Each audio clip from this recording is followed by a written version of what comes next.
come across an auction job lot where you've got the opportunity to buy a stack of 19 mint condition English bone china dessert plates from the probably 1970s, 1980s is not an everyday occurrence actually. And these are Duchess Bone China. You can see the stack of all 19 of them there. 8.25 inch. All the exact measurements will be on the website. Duchess Pheasant is this absolutely characteristic mid-century English design. I say that because it was made from the late 1940s right the way through until production was discontinued in around early 1980.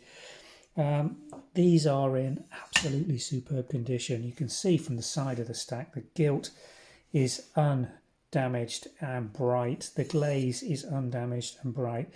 The transfer design is unmarked. There aren't any knife marks on these dessert plates. They are as good a condition for vintage china as you will ever come across.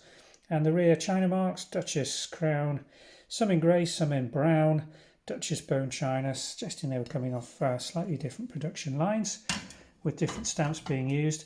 So they may have been made over, a couple of different years or in the same factory on different production lines. Sometimes they just demarcate the line of production by a slight alteration in the factory mark. There's no records of that. We don't know that. It's just an assumption made by China dealers.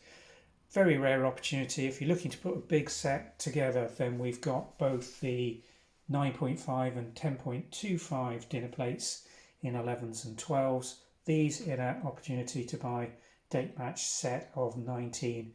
And there's a big tea set and teapot, milk jugs, gravy jugs, everything basically to put together a really fine collection of Duchess Pheasant in a condition that you simply won't come across anywhere else. We'll pop a link in the description below which will take you through to the website listing for these desserts.